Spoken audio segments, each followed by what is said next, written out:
Hey, what's up, everybody? Hello? Yeah, it's like... We brought our plant. What do you have this for, Well, Layna? this is my office plant, and we were talking about... It's huge. It is pretty big. Well, I got a grow light in there, because I don't have an outside light, but the grow light's been really... it's flourishing, okay. if you will. It's flourishing, man. It is. I mean, it's an appropriate series to bring a plant for, but... It is a healthy plant. I'm not even kidding. It's got real thick, vines and roots, and good job on that for not having a window in your office. Try to How do you take do care that? of it. That's awesome. Just, the grow light. Pretty much, yeah. Pretty much. Yeah. I did hear from Sean, though, the guy behind the camera, that it's like taking up the whole frame. So we maybe should just like... That's okay, man. Okay, all right. Well, it was good. Thanks for visiting. Thanks for bringing office plant. I think the plant feels special. Do you talk to your plants? So. You know, some people do that, man. I don't, but yeah, some people I don't do. Either. I think, Kim talks more to the deer who eat all her plants. And asks them not to eat her plants. I would say, really talk to the plants. Sometimes I give it like a little like, come on, buddies, you're doing great. But like, that's mostly just I'm walking outside into the garden. We got our garden planted over the weekend. Hey, so good for you, man. Good for you. That. Flourish. I'm excited. That's what this is all about. I hope it flourishes. It's a new house, new garden, so I don't know what it's going to be like yet, but that's fantastic. It'll be fun. That's really good. It'll be fun to see. Yeah. Yeah, it's like spring. It's kind of the reason I named the whole series that we started Flourish, because it's what the spring brings. I love it. I mean, I love seeing the light green buds on all the trees as much as I love to see the flowers coming out of the ground. It's just a difference. It's such a bright, happy color. Things are alive again. Yeah, exactly, Thank man. God. Exactly. Right? Exactly. Yeah. And the whole thing about flowering and flourish, it's just like, it's kind of what we want. We want that for us. You know what I mean? We want to be people who flourish. You want to be somebody who flourishes. Absolutely. And it's a good word. It is a good word. And this season, we talk a lot about, what are the plants going to do? And we need rain because we got to get water into the roots and all of the... I became a big plant nerd kind of in the middle of the pandemic when many people became plant nerds because it was the only things that we could hang out with. People became plant nerds and bread making nerds. I did that too. You did that? I did all the things, man. I did everything. Oh my I was like, I got to get out of here. That's so funny. So we had bread and plants, and it was good. I learned a lot about them, and I enjoyed yesterday. You brought up John 15. The plants are a huge metaphor in Scripture. They really are. They're everywhere. Actually, we did the blog through Holy Week, and I wrote that article on the fig tree. It was a great article. The way that good job on that. I appreciate it. But I even learning that stuff, I was like, man, plants are. It was everywhere. Yeah. It was everywhere for Jesus. And Jesus was so good at taking something so basic and common. Right. And taking it and making a deep truth out of it in a way that everybody would understand. Yeah. You and I would make up, if we had to do that and tell people and walk around and just give analogies about the kingdom of God, we might use cars, driving, we might shopping, whatever. Every culture has its context of things that they readily know. Yeah. And plants that's what everybody readily knew. Yeah. Especially at the time in the area where Jesus lived, the vine, the grapevine, was something that I learned a few years ago. Almost everybody had just in their backyard. Like everybody knew how to care for grapes. Yeah, that's true. And so in John 15, which you referenced yesterday, Jesus starts talking about the vine and the branches and how to have to prune the branches, all of these different pieces of it. Yeah, that to us is like, do what with the vine? That's interesting you bring that up, because I was not able to go through but 2 verses in John 15. Right. But you picked up on the fact that that's a great way to look at life, Yeah. And honestly, one of the points I made yesterday was going through trials. Right. That's a way that God grows us. Unfortunately, we don't like that, but it is. It's actually in John 15. Yeah, it is. We just never got into it from John 15. Right. But, I think, when I start reading, it says, I am the true grapevine and my Father is the gardener. Yeah. Right away, everybody's like, okay, we're starting the analogy. Uh-huh. You know what I mean? Talking about grapes. I'm thinking of that little duck song, And the little duck comes over and he's like, Hey, bump, bump, bump. Got any grapes? I'll show you later. It's okay. Yeah, It's going to be stuck in your head for the rest of the day. No idea what you're talking about, but I'm sure it's really, really great. He cuts off every branch of mine that doesn't produce fruit, and he prunes the branches that do bear fruit so they will produce even more. Yeah. That's the trials. Yeah. You know, he prunes, it hurts, it doesn't feel good, it doesn't even look good. Yeah. And you're like, what is he doing? That's a nice, healthy leaf. Right.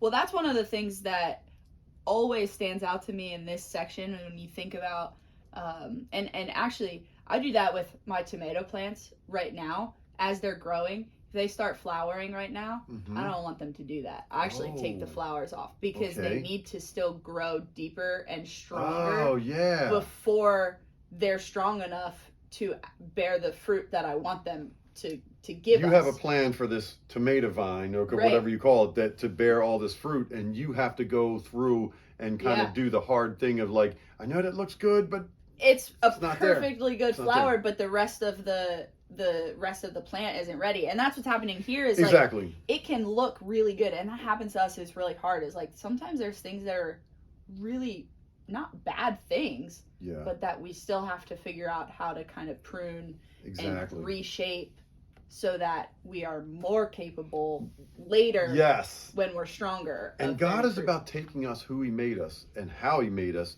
and bringing all of that potential out. Yeah. You know what I mean? Yep.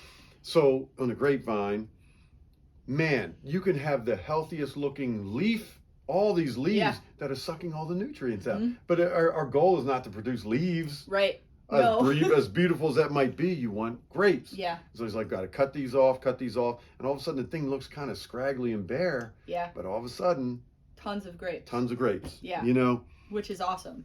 You have already been pruned and purified by the message I have given you.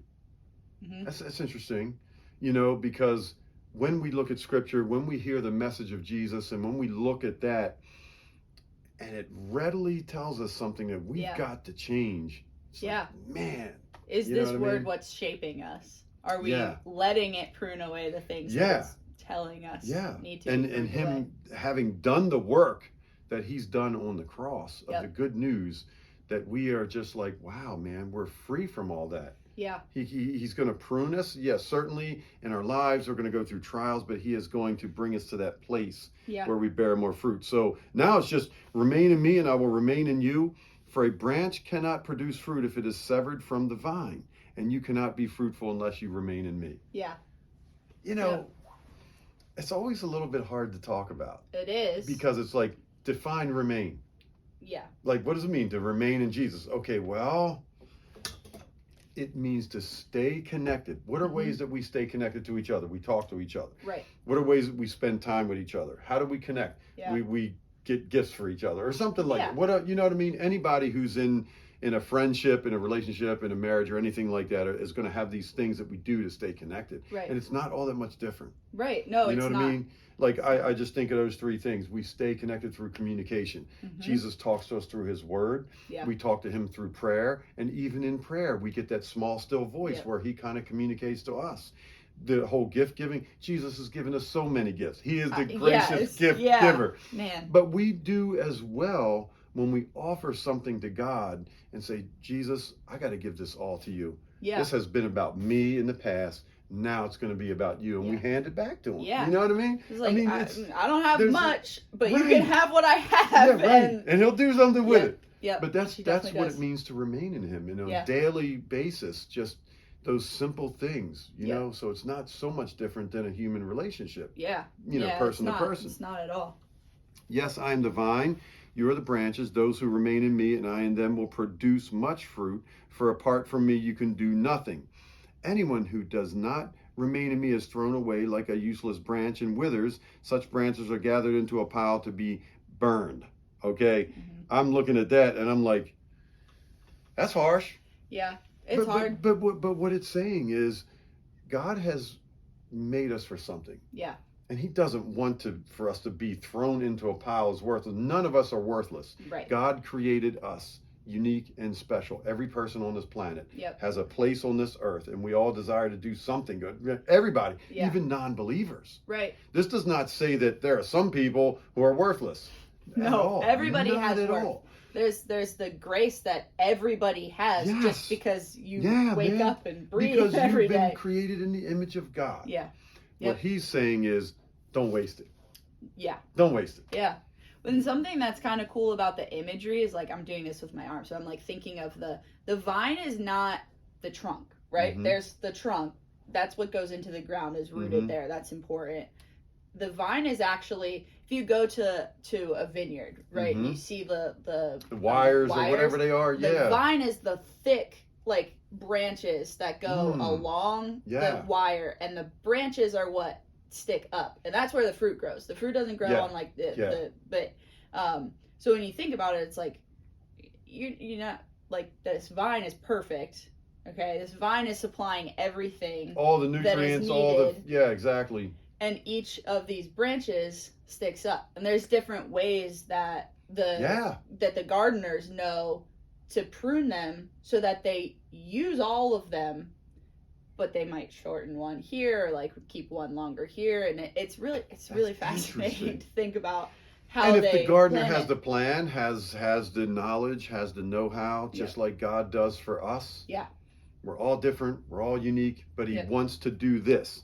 And I'm going to go into verse 7. Yeah. But if you remain in me and my words remain in you, you may ask for anything you want and it will be granted. When you produce much fruit, you are my true disciples. This brings great glory to my Father. Yeah. And guess what? He's the fruit. He's the one that's allowing us to bear fruit. Right. We can't take credit. Right. No, not You know what at I mean? all. And he's just, every time I see this, it's like a progression of, he wants you to bear fruit. Mhm. Now I want you to bear more fruit. Now I want you to bear much fruit. Like I Yeah. read Yep. yesterday, is like, he will produce much fruit. And then he Mhm. goes on and says, if we continue to remain, we're going to be people who bear a lot of fruit. That's awesome. There's this progression that happens and of like you're gonna bear fruit, and then like you said, much fruit, more fruit. Like Yeah. the gardener, God, right, the Father, has this plan, is pre-established, Mm-hmm. and think about how awesome it is if you go. Have you ever been to like a vineyard in the fall? Have you ever seen the way that those fields end up looking, and like just the leaves like brown and fruit everywhere? Oh, you're in talking the fall, about in the harvest in the time. fall is Oh, harvest yeah, time, right? yeah. So you like see the Yeah. super full leaves and fruit, and you're like, oh my gosh, like Right. whoever planned this was a genius. So you look at it, it's glorious to look at, Man. right? So Yeah, I just yeah. was thinking about that, like it's something we still can understand. Yeah. Yeah. But even going back to like the tomato plant, right? Like who doesn't have a tomato plant in their backyard at some point? Most of us, you can grow it in a pot. So it's a more easily connectable fruit at this point. It's the same concept. It's the same concept. Yeah. You know, and when you go into the time when there's tomatoes on the vine, Mhm. you have to keep picking, or man, there'll be so many of them that some of them are going to go bad or It's fall insane. off or something Yep. like that. It's like, wow, this is producing so much. If your deer don't get to them first. That's true. Yeah. That is so true. Kim's very But persuasive. It's a really, really good thing, because this is all saying that it's not the, let me be careful when I say this. Mhm. It's not the effort that we put in Right. No. to bear fruit.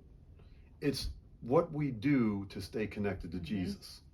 Because That's a little bit of a shift in how we think sometimes. it absolutely is. But the Father is where he's the one putting effort into us, right? Yeah, As the yeah. gardener. He's the one that's coming along and showing us how to remain most healthy Yep. in the vine. Yep. Pruning the places Yep. that need to be pruned. Staying connected. I'm just growing. you Yeah. know, like I'm just shooting up off of this We're vine. just we're remaining and staying connected Yep. and things like that. And then God, what I believe he does Mhm. is he plants things in us Yeah. that we have a desire for. Then we're like, man, I really feel like doing this. And God's Mhm. like, I gave that to you. Now go as Yeah. you're remaining in Jesus and Yeah. do this and see what kind of fruit I bear in that. Yeah. That's what makes it so fun, It's fun to see see. everybody different Yep. in their gifts and in their personalities. As long as we're remaining in Jesus, Yeah. we are going to bear fruit. Absolutely. That's an And awesome that's thing. another growth. gift. That's growth, man. It is growth. You know? And it's a huge gift, too. You think about, what, like we talked about, all the gifts that God gives us. It's a gift that I can take what little I have and bring him glory. Like, that's so cool. That's a gift. And that's a flourishing life. Yeah. That's kind of what we want. Yep. Cool. All right. Yep. Well, I'm gonna bring my plant back. Oh, thanks. A little That's lonely really down there. And you here said we you go. don't talk to your plant. I don't, but it's a vibe. I can feel it. He was feeling sad and disconnected. I learned a lot about you today. Today I learned a lot about you. Oh Awesome. my goodness. All right. Have a great week, See you everybody. guys. See you next week. y'all.